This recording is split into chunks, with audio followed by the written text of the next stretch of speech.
이 부활절 지나서 다시 그 십자가의 말씀을 보는 것이 시기적으로 그 어색함이 조금 있긴 하지만 어쨌든 그 제가 건강에 적신호가 켜진 다음부터 그 지난 한 주간 동안 주님께서 십자가에서 남긴 말씀을 다시금 묵상하면서 개인적으로는 참 감동이 있었습니다.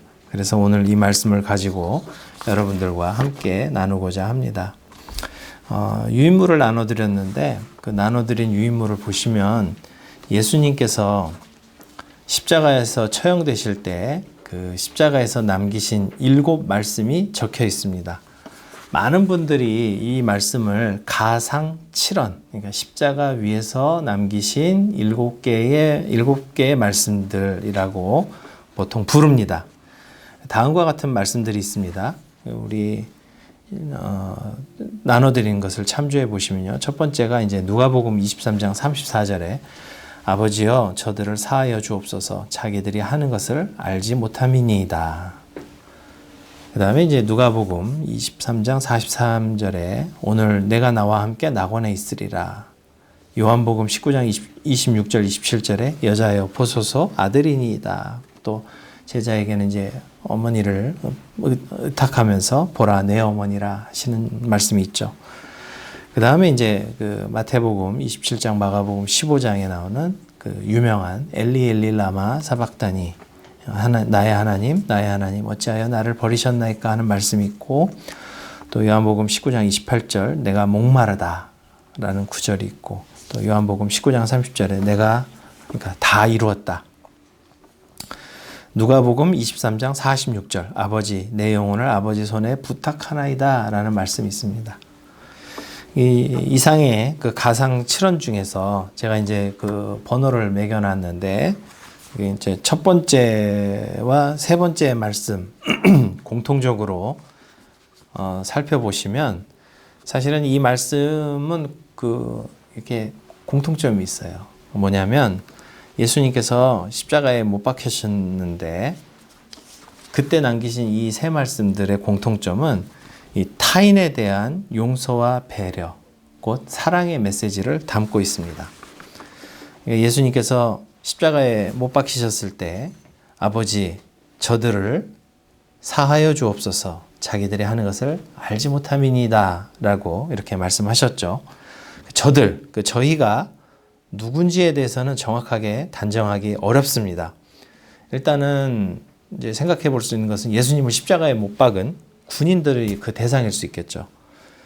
또 조금 더 넓게 보면 자신을 죽음으로 몰아넣은 이들, 대표적으로 그 유대 종교 지도자들을 우리가 생각해 볼 수 있고 또 여러모로 또 이 그 예수님을 죽음으로 몰아넣는데 가담했던 이들을 포함해서 가리킬 수도 있습니다.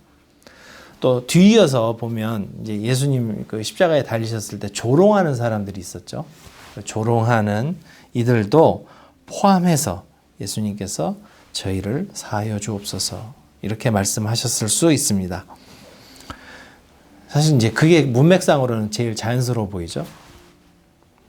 이제 무엇보다 또 우리가 예수님께서 왜 십자가에 달리셨어야만 했었는가 이것을 생각해 본다면 시공간을 뛰어넘어서 죄인된 우리 모두를 그 대상에 넣을 수도 있습니다.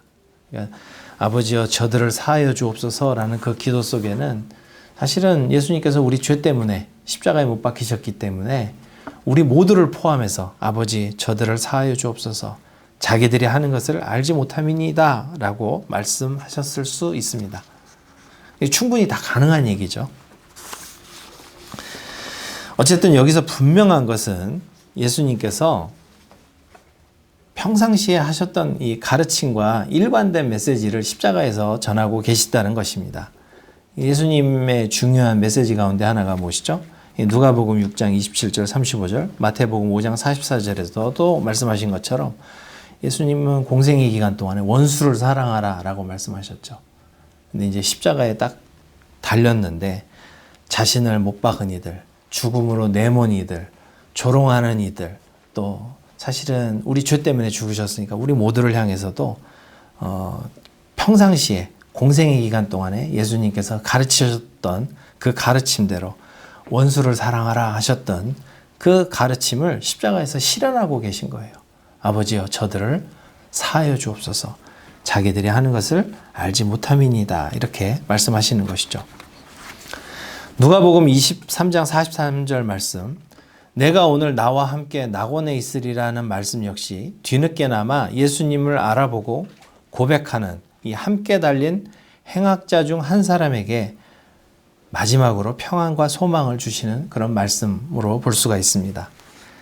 마태복음 27장 44절, 마가복음 15장 32절에 보면 원래 예수님과 함께 십자가에 못 박혔던 그 두 행악자들은 그 처음에 같이 욕을 했어요. 마태복음, 마가복음 기록에 보면 두 행악자들도 같이 예수님을 욕했다고 되어 있어요. 그런데 이제 누가복음에서 보면 태도가 바뀌었죠. 물론 이제 이게 꼭 역순일 수도 있지 않겠냐라고 하는데 역순이기는 어렵죠. 그렇죠? 그러니까 처음에는 막 예수님께 저분은 우리와 달라 뭐 이렇게 해가지고 나를 기억해 달라고, 당신의 나라에 임하실 때 나를 기억해 달라고 했는데 그 다음에 같이 욕했다 그러면 이게 논리적으로 안 맞잖아요. 그러니까 우리가 볼 때는 처음에 같이 욕하다가 뭔가 이 예수님의 그 모습을 보고 한 사람이 태도를 바꾼 거죠. 감동이 돼서 예수님께 대한 생각과 마음을 바꿨고, 이제 그래서 당신의 나라 임하실 때 자신을 기억해 달라고 이렇게 이야기를 하니까 예수님께서 내가 오늘 나와 함께 낙원에 있으리라라고 그에게 위로와 평안을 주시는 그런 장면입니다. 사실 이것도 쉽지 않죠.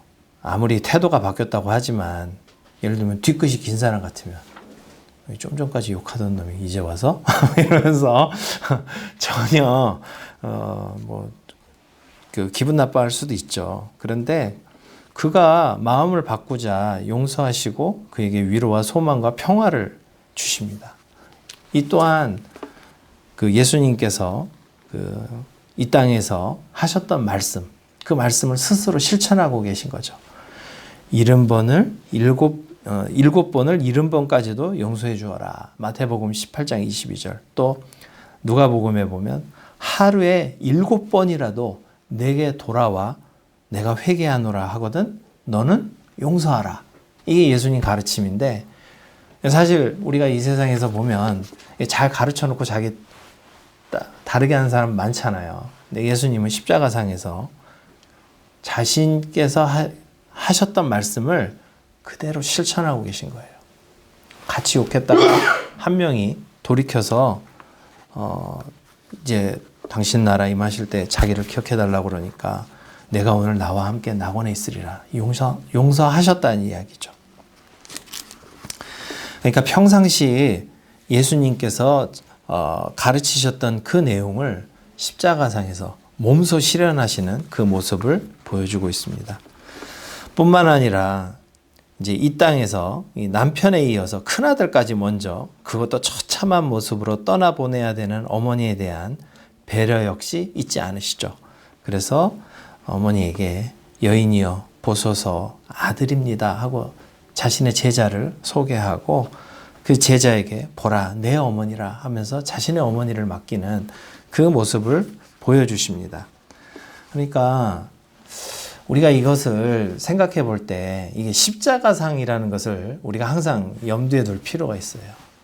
내가 죽게 생겼는데 지금 평상시에 예수님께서 가르치셨던 그대로를 십자가에서 행하실 뿐만 아니라 타인을 위로하시고 그 사랑의 메시지를 전하고 또 어머니에 대한 그 배려 역시 잊지 않는 그런 모습을 보여주십니다. 두 번째로 이 가상칠언에서 6번 말씀 생각해 보시면 이제 다 이루었다라고 요한복음 19장 30절 말씀이 나오죠. 이 다 이루었다는 요한복음 19장 30절 말씀은 예수님께서 이 땅에서 자신을 보내신 아버지의 뜻을 다 이루었다는 그런 말씀일 것입니다. 실제로 예수님께서는 제자들과 함께 유월절 만찬을 마치신 후에 기도를 올리시는 그런 모습이 이제 요한복음에 소개되어 있는데 요한복음 17장입니다. 요한복음 17장을 흔히 예수님의 대제사장적 기도를 보여주는 장이다 이렇게 이야기를 하는데, 요한복음 17장에 예수님의 기도 가운데 이런 말씀이 나옵니다. 요한복음 17장 4절 5절. 아버지께서 내게 하라고 주신 일을 내가 이루어 아버지를 이 세상에서 영화롭게 하였사오니, 아버지여 창세전에 내가 아버지와 함께 가졌던 영화로서 지금도 아버지와 함께 나를 영화롭게 하옵소서. 십자가를 앞두고 예수님께서는 아버지께서 내게 하라고 주신 일을 내가 이루어 아버지를 이 세상에서 영화롭게 하셨다라고 말씀합니다. 주님께서는 자신이 무엇 때문에 아버지로부터 이 세상에 보내심을 받았는지 아셨고 철저하게 순종하는 삶을 사셨습니다. 이를 통해서 아버지께 영광 돌리셨고요. 그리고 마침내 십자가에서 다 이루었다고 선언하십니다. 사람이 이 세상을 떠나게 될 때 우리 주님께서 보여주셨던 것처럼 아버지께서 내게 하라고 주신 일을 내가 이루어 아버지를 이 세상에서 영화롭게 하였습니다 라고 말할 수 있다면 이게 얼마나 복된 삶일까요? 우리도 언젠가는 주님 앞에 서게 될 텐데 그때 마지막에 여러 가지 말을 남길 수가 있겠죠. 사실 이제 가정사까지 튀어나오면 좀 창피한 얘기들이 좀 있어서, 근데 뭐 이제 딱 꼬집어서 얘기는 안 하겠지만, 이제 어떤 분들 같은 경우에는 야 내가 뭐가 먹고 싶다.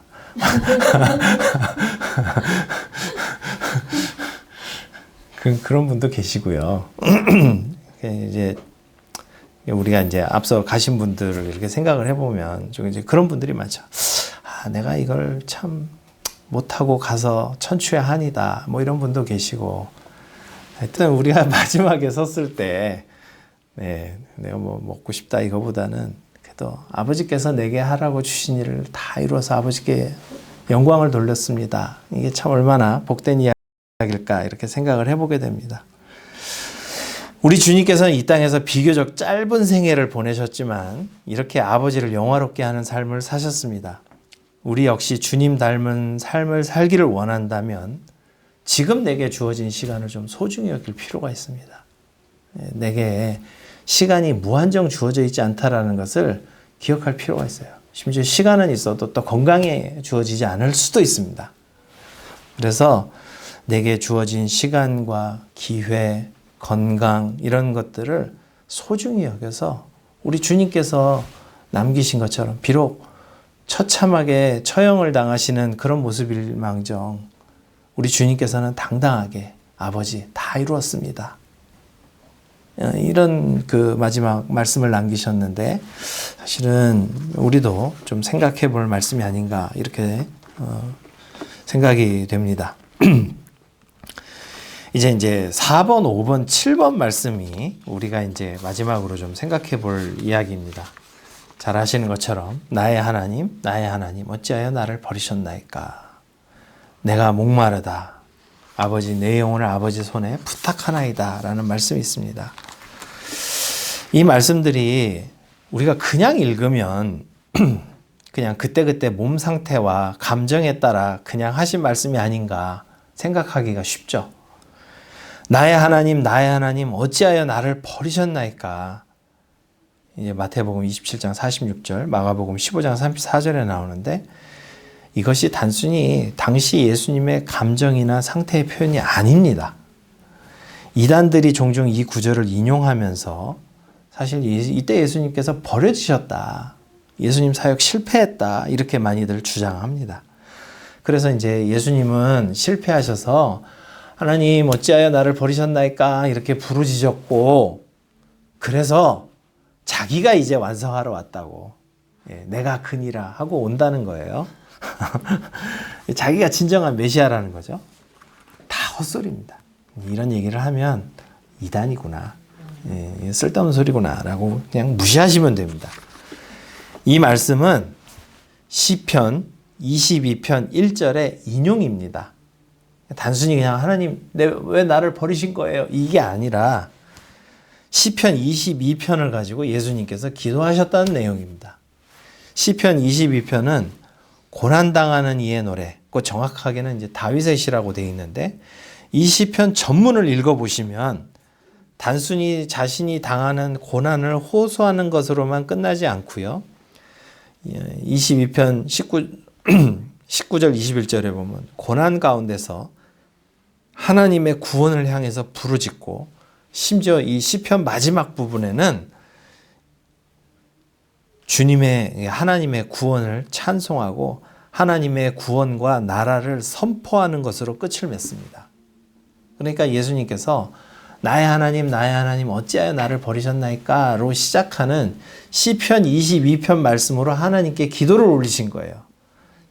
그래서 지금 내가 고난을 당하지만 하나님의 구원을 기다리면서 부르짖으면서 마지막에는 하나님을 찬송하고 주님의 구원과 나라를 선포하는 기도를 올리시는 첫 부분, 그 첫 부분을 소개를 한 것이죠. 그래서 주님께서는 단순히 십자가에서 자신의 고난을 하소연하는 데만 머무는 것이 아니라 하나님의 구원과 역사하심을 바라보고 찬송하셨다고 보는 것이 좋습니다. 이게 이제 저만의 주장이 아닌 것이 히브리서 5장 7절에 보면 예수님의 기도에 대해서 이렇게 표현하고 있어요. 그는 육체에 계실 때에 자기를 죽음에서 능히 구원하실 이에게 심한 통곡과 눈물로 간구와 소원을 올렸고 그의 경건하심으로 말미암아 들으심을 얻었느니라 라고 말씀합니다. 이 말씀은 단순히 겟세마네 기도만 가리키는 것이 아니고 예수님 전생에 걸쳐, 왜냐하면 아까 뭐라고 그랬죠? 그는 육체에 계실 때에 자기를 죽음에서 능히 구원하실 이에게 심한 통곡과 눈물로 간구와 소원을 올렸다고 말씀합니다. 그러니까 단순히 겟세마네 기도 사건뿐만 아니라 예수님 전생에 걸쳐서 기도의 삶을 사셨음을 보여주는 구절이고요. 따라서 십자가상에서 외치신 엘리 엘리 라마 사박다니 나의 하나님 어찌하여 나를 버리셨나이까, 이것도 단순히 그냥 그 한 구절만 우리가 똑 기억할 것이 아니라 똑 떼서 기억할 것이 아니라 시편 22편으로 기도하시는 모습으로 보는 것이 적절할 것 같습니다. 또한 그 내가 목마르다라는 말씀 역시 물론 십자가에 달리면 목마르죠. 왜냐하면 이제 탈수 현상이 일어나잖아요. 피도 흘리고 과다출혈로 인한 탈수도 있고 하니까 목마른 것도 사실이지만 단순히 자신의 그 갈증을 호소하시는 표현에 그치질 않습니다. 요한복음 19장 28절에 이 구절을 정확하게 뭐라고 소개를 하냐면 그 후에 예수께서 모든 일이 이미 이루어진 줄 아시고 성경을 응하게 하려 하사 이르시되 내가 목마르다 하시니, 성경이 성취되게 하려고, 성경이 이루어지게 하려고 내가 목마르다라고 말씀하셨다는 거예요. 그러면 어느 성경 구절이지? 라고 찾아보니까 시편 69편 21절의 인용이라는 것을 찾게 되는 것이죠. 제가 다 써놨어요. 내가 목마르다 옆에. 나중에 역시 22편과 마찬가지로 시편 69편을 읽어보시면 가난하고 곤고한 자들을 구원해달라는 간구와 악인에 대한 심판, 그리고 하나님께 찬송을 올리는 시편임을 알 수 있습니다. 그러니까 단순히 그냥 아유 목말라요 이게 아니라 시편 69편 말씀으로 기도를 올리셨다라는 거예요. 그래서 예수님의 고난, 십자가가 주는 의미, 곧 가난하고 곤고한 이들에 대한 구원과 악인에 대한 심판의 양면성을 이 십자가 사건이 가지고 있다는 것을 선언하시는 것이 내가 목마르다라는 말씀입니다. 마지막으로 오늘 본문 말씀 누가복음 23장 46절 역시 아버지 내 영혼을 아버지 손에 부탁하나이다 라는 말씀 역시 그냥 이제 돌아가실 때가 돼서 아버지 나를 맡깁니다, 단순히 여기에 끝나는 것이 아니고 이 말씀 역시 시편 31편 5절의 인용입니다. 시편 31편 역시 하나님께서 시인 다윗을 환난 중에서 건져주시기를 간구하는 기도예요. 인생을 슬픔과 탄식으로 보내는 가운데서 하나님만을 의지하고 건져주시기를 바라는 시인의 간구가 이 시편에 담겨 있습니다. 흥미로운 것은 이 시편 31편에는 이 31편 5절을 인용했다고 했는데 거기에는 사실 아버지라는 표현이 없어요. 아버지라는 표현이 없고 이렇게 돼 있어요. 시편 31편 5절 내가 나의 영을 주의 손에 부탁하나이다 이렇게 돼 있어요. 내가 나의 영을 주의 손에 부탁하나이다. 진리의 하나님 여호와여 나를 속량하셨나이다 라고 되어 있습니다. 아버지라는 말은 예수님께서 첨언하신 거죠. 근데 이것도 가만히 보면 예수님께서 공생의 기간 동안 제자들에게 가르치셨던 표현이에요. 누가복음 11장 2절에서 예수님께서 제자들에게 기도할 때에 아버지여 라고 기도하라고 말씀하셨습니다.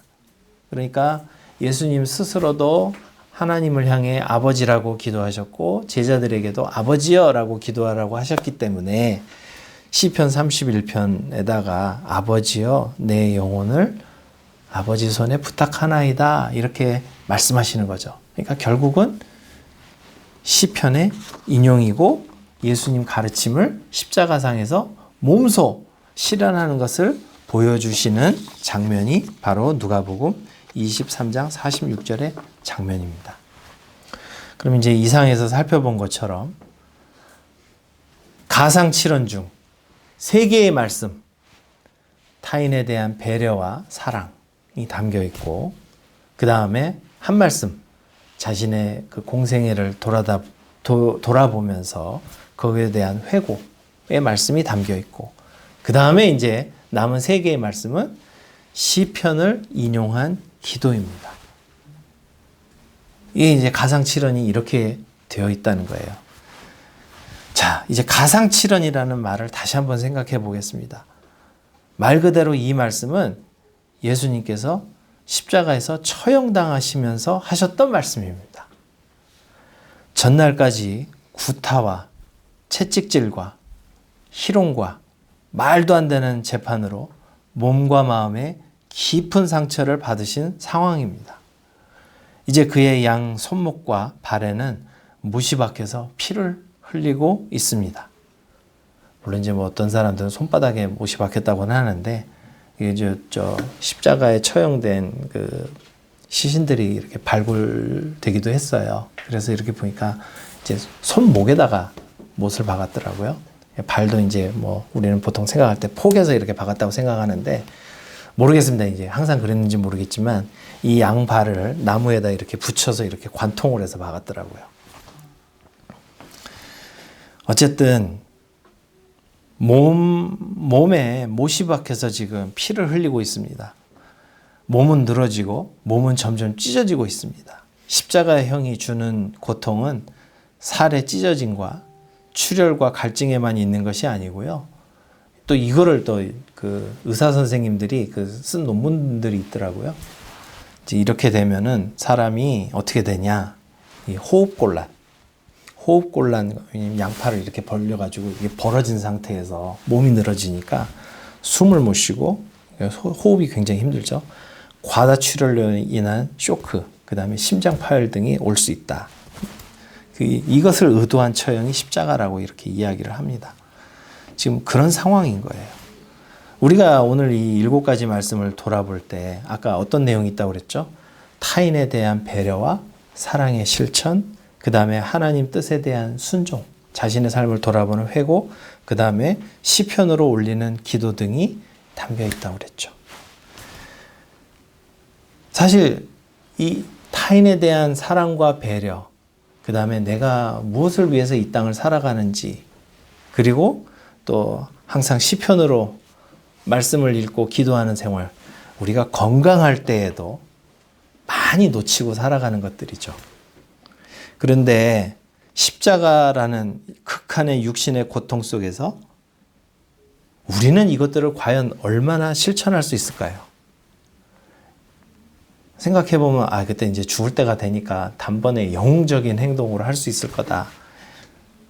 이게 쉽지 않을 겁니다. 이것을 엿보게 해주는 장면이 하나 있는데, 많은 이들을 처형하면서 최후를 지켜보았던 백부장의 고백을 우리가 주목해 볼 필요가 있어요. 예수님께서 십자가에 달리신 직후에 혹은 달려 계신 장면을 보고 그가 고백한 내용이 복음서마다 기록이 되어 있습니다.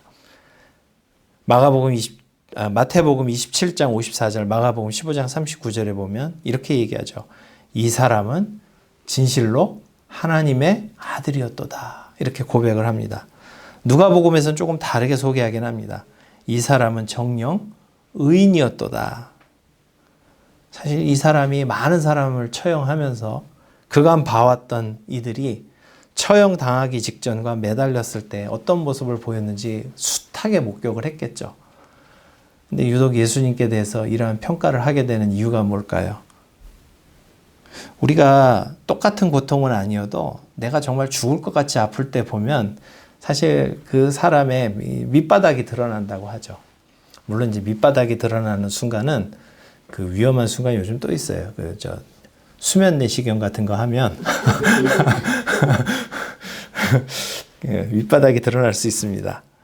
근데 어쨌든 내가 아플 때, 지금 내가 당장 죽고 힘들어서 내가 죽게 생겼는데 타인에 대한 배려와 사랑이 어디 있어요? 아프다고 악을 쓰는 사람들이 천지죠. 남을 돌아보는 사람이 어디 있어요? 그냥 내가 아프다고, 그것도 이게 보통 아픈 게 아니잖아요. 십자가 처형을 당하고 있잖아요. 그런 가운데에서 주님께서 보여주셨던 이 고결하고 장엄한 최후의 모습, 물론 그 형체는 처참하지만 그가 보여주셨던 그 일련의 과정과 모습들을 보면서 백부장으로 하여금 이러한 고백을 이끌어냈던 것이죠.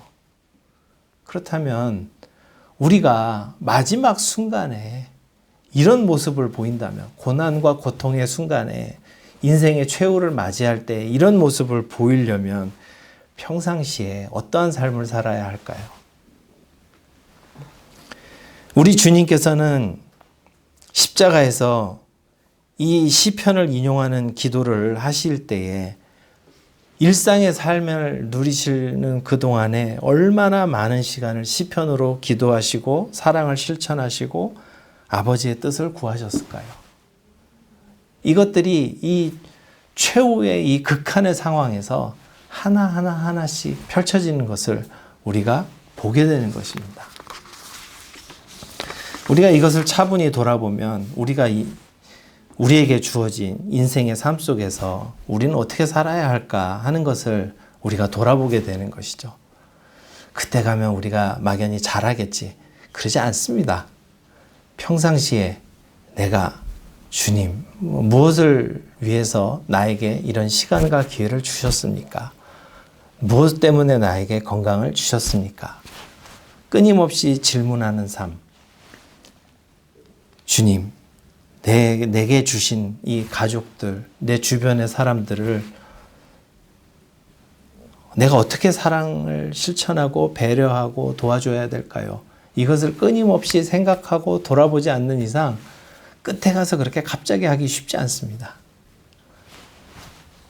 평소에 우리가 말씀을 펼쳐놓고 기도하면서 아버지와 교제하지 않는다면 마지막 순간에 나도 멋있게 시편으로 기도해야지 생각 안 날 수 있어요. 뭔가 하고 싶은데 기억이 안 나서 그냥 저 국수나 한 그릇 사와라 이럴 수도 있어요. 우리가 차분히 오늘 그 주님께서 보이신 이 십자가상 위에서 보이셨던 이 말씀들을 차분히 돌아보면서 우리 삶 속에서 우리가 하나님의 뜻을 추구하는 삶을 살아가고 있는지, 또 주님의 계명을 잘 실천하고 살아가고 있는지, 무엇보다도 타인을 배려하고 사랑을 실천하는 그런 삶을 살아가고 있는지, 또 말씀으로 기도하는 삶을 살아가고 있는지 돌이켜보면서 진정으로 주님의 모습을 닮아가고 따라가는 저와 여러분 되시기를 주님의 이름으로 축원합니다. 다 같이 기도하겠습니다. 주님께서 이 땅에서 십자가의 죽음을 맞이하실 때 보이셨던 그 모습을 우리가 함께 살펴보면서 우리가 일상을 어떻게 살아가야 하는지에 대해서 생각해 보았습니다. 주여, 이 말씀이 우리 가운데 조금이라도 빛이 되어서 우리가 내게 주어진 일상들, 이 시간과 기회와 건강들이 주어졌을 때에 주님 앞에 영광 돌리고 이웃을 사랑하며 또한 말씀을 사모하고 항상 입술에 올리며 기도하며 주님과 교제하는 우리 모두가 되게 하여 주시옵소서. 주 예수 그리스도의 이름으로 기도드립니다. 아멘.